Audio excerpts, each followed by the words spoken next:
I am going to say something tonight that is difficult to hear and difficult even to speak. And I ask you to stay with me through the discomfort of it, because on the other side, there is a kind of freedom that many people never find. Here is the hard truth. Some of the people you most need to protect yourself from in your final years will not be strangers. They will share your blood. They will sit at your table on holidays. They will call you by the name only family uses. We are taught from birth that family is the one safe harbor, that blood is loyalty, that those who share our name will always have our good at heart. And for the fortunate, much of that is true. But for a great many good and gentle elders, the deepest wounds of their final years are delivered by the very people they were told they could never question. Tonight, I am going to name 5 of them, and I am going to help you see them clearly, even when they wear a face you have loved your whole life. Let me say first, with all the care I can, what this teaching is and what it is not.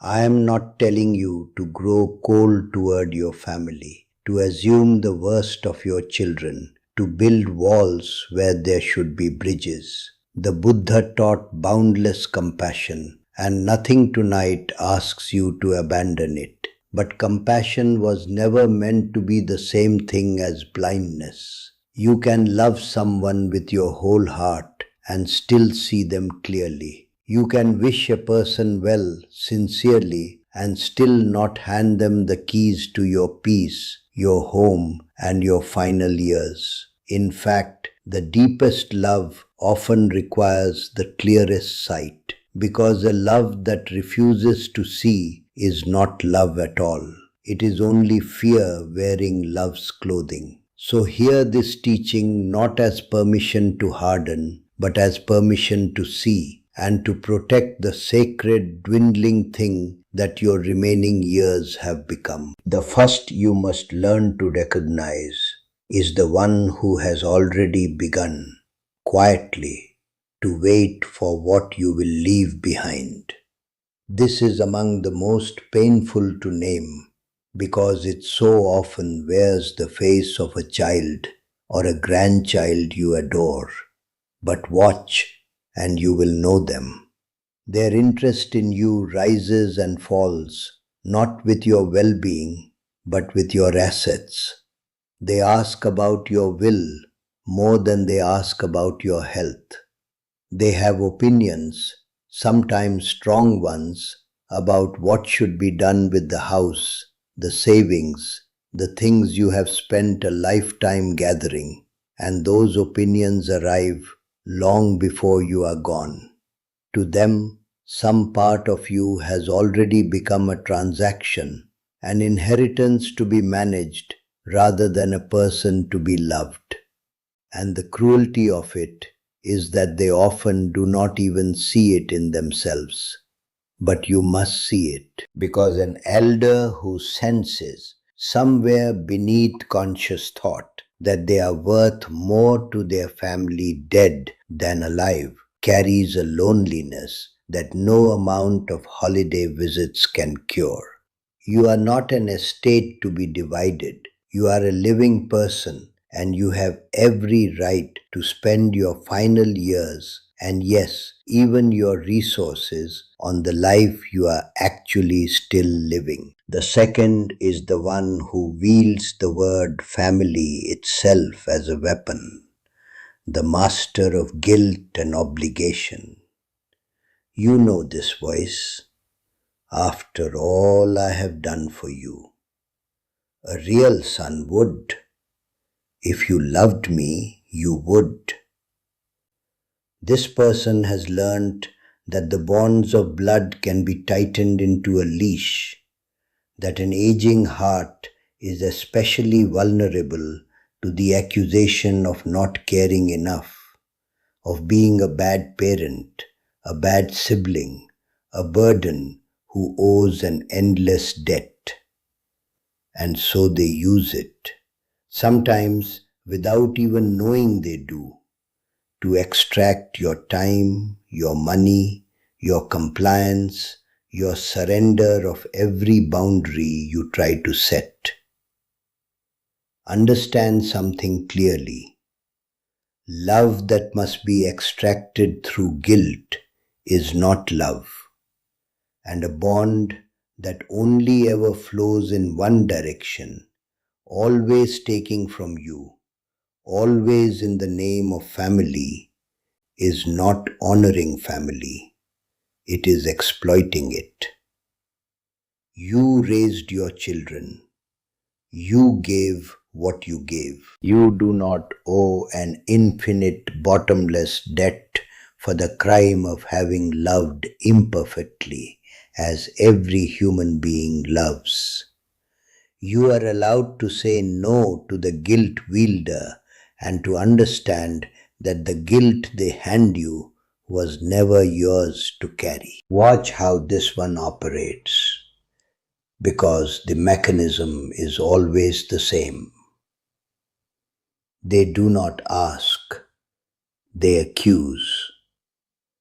A simple request becomes a test of your love, and any hesitation on your part is treated not as a reasonable limit, but as proof that you have failed them, that you are selfish, that you do not care the way a real parent or a real sibling should.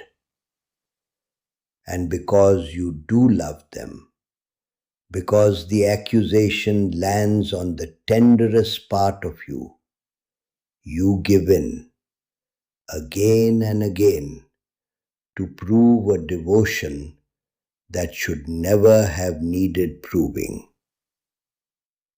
But notice what is actually happening. A person who truly loved you would not repeatedly place you in a position where you must choose between your own well-being and their approval. That is not how love asks. Love makes requests and accepts a no with grace. Only manipulation dresses its demands in the language of obligation and then punishes you for having limits. Once you learn to see the difference, the leash loses its power, because you finally understand that your worth as a parent, as a sibling, as a human being was never actually in question. It was only being used against you. The third is the keeper of old family wounds, the one who will not let a decades-old feud die, who drags every gathering back into the same ancient grievances, who insists you take sides in battles that should have been buried a generation ago.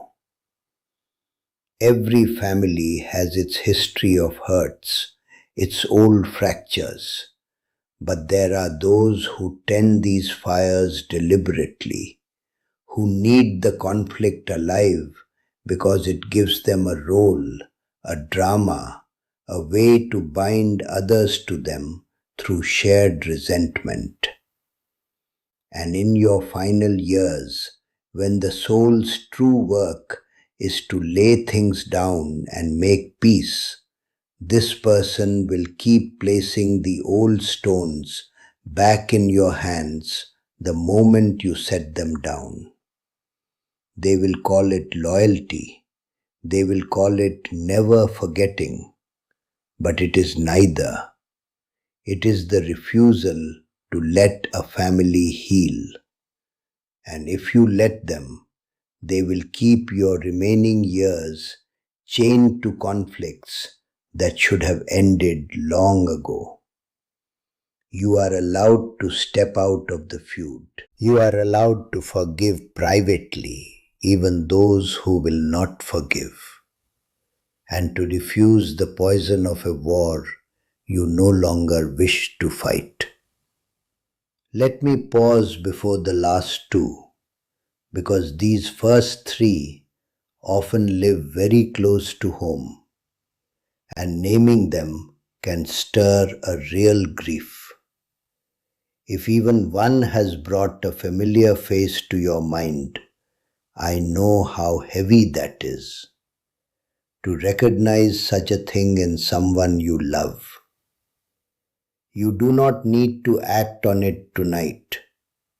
You need only to see it honestly, which is the hardest and most important step.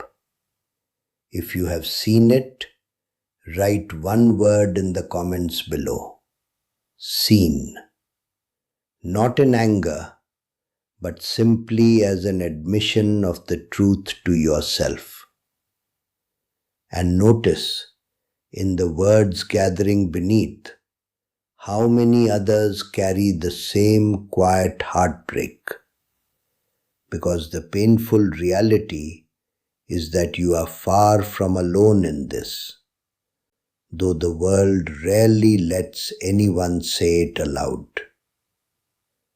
Now to the final two, which are subtler and often the most disguised of all. The fourth is the one who has decided, now that you are old, that you are no longer fully a person. They speak about you in your presence as though you were not there. They make decisions concerning your life, your home, your care, without consulting the one whose life it actually is. They correct you, hurry you, dismiss your thoughts with a patient sigh, treat your decades of accumulated wisdom as the ramblings of someone who no longer understands the world. This diminishment is especially wounding from family, because these are the people who should know your full history, who should remember the strong and capable person you were and still are inside. Old age does not erase your personhood. It does not transfer the authority over your own life to your children, however well-meaning they believe themselves to be. You are still the author of your days, and you must gently, firmly refuse to be spoken over, managed, and diminished by anyone who has forgotten that the elder before them is not a problem to be handled, but a whole human being still living a whole human life. And I want to name something that makes this one especially hard to resist. Very often, the diminisher believes they are helping. They are not cruel in their own eyes. They think they are being responsible, taking charge, protecting you from yourself.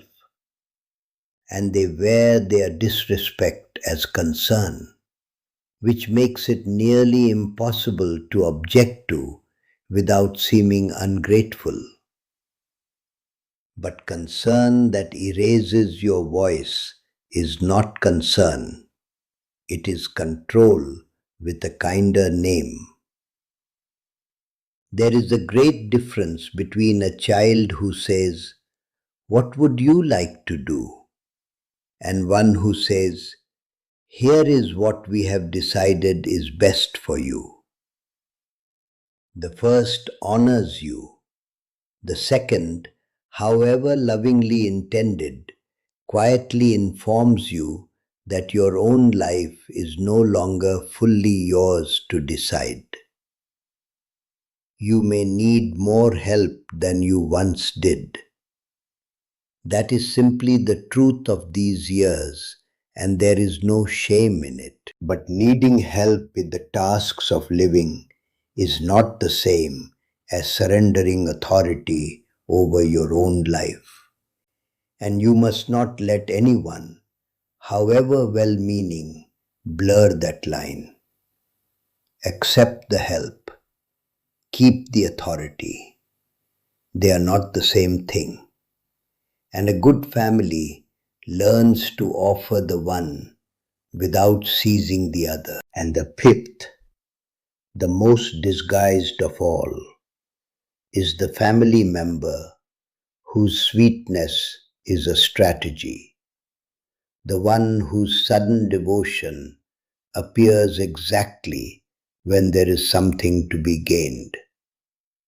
All at once they are attentive, loving, always present, praising you, agreeing with everything, positioning themselves as the favorite, the loyal one, the one who truly cares. And a lonely heart, hungry for exactly this warmth, drinks it in gratefully and never asks the quiet question underneath. Why now? Why this sudden devotion after years of distance? Sometimes, of course, it is genuine, a real turning of the heart, and that is a blessing. But sometimes it is a performance staged for an audience of one, calculated to shape your affections, your decisions, and your final wishes.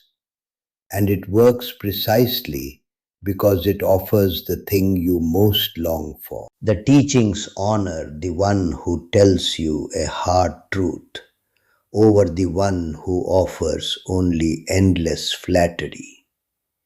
And in a family, this is doubly true because the stakes are so high and the manipulation so easy to disguise as love. Be a little slow to trust the devotion that arrives suddenly and asks in time for something. Real love was there when there was nothing to gain, and it will still be there when the gaining is done. Now hear the turn that keeps this entire teaching from curdling into bitterness, because without it, these words could do more harm than good. To see these patterns in your family is not to condemn your family, and it is certainly not to stop loving them. It is to love them wisely, with your eyes open, which is the only love that can survive the truth. A parent who sets a boundary with a difficult child is not abandoning that child. They are refusing to let the relationship destroy them both.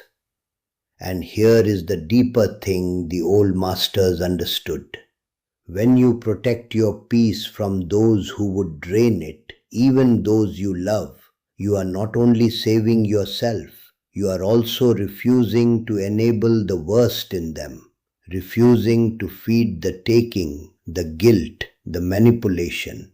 And in that refusal, there is a strange and difficult form of compassion, the kind that does not reward what harms. You can forgive a person completely and still not let them keep harming you. Forgiveness releases your heart from the poison of resentment. Boundaries protect your life from the ongoing harm. You need both, and in old age, you need them more than ever. There was a woman I knew who spent years tormented by a son who took from her endlessly, who guilted her, who diminished her, and who grew warm only when he needed money. And she could not bear to see it, because to see it felt like betraying her own child. She kept giving, kept excusing, kept shrinking until she was a shadow of herself, exhausted and quietly heartbroken. It was only near the end of her life that she finally allowed herself to see clearly and to set a boundary, not in anger, but in a kind of sorrowful peace. She still loved him. She told him so and meant it, but she stopped handing him her peace and her resources on demand. And a remarkable thing happened, though not the one she feared. The relationship did not end, it changed. Deprived of what he had been taking, her son was forced, slowly, to relate to her as a person rather than a resource.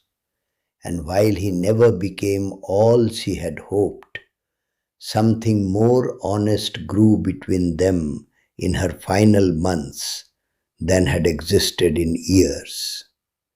Her boundary had not destroyed the bond. It had cleared away the rot so that whatever was real underneath could finally be seen. So if some of these faces have been family faces tonight, do not despair and do not rush toward anger. Understand instead that you are being asked to do the hardest and most loving thing of all, to see the people you love clearly and to protect the sacred remainder of your life without closing your heart. Wish them well. Forgive what you can, but guard your peace, your dignity, and your final years as the precious and finite things they are, even from those who share your name. This is not coldness, it is wisdom, and it may be the last great act of self-respect a long and generous life has been building toward all along. If this reached you tonight, leave one word below: free, and carry this out with you. You spent your whole life giving to the people you love. In these final years, you are allowed at last to also protect the one person who gave all that love in the first place, you. There is still time to spend these years in peace. Do not let anyone, not even family, take that peace from you.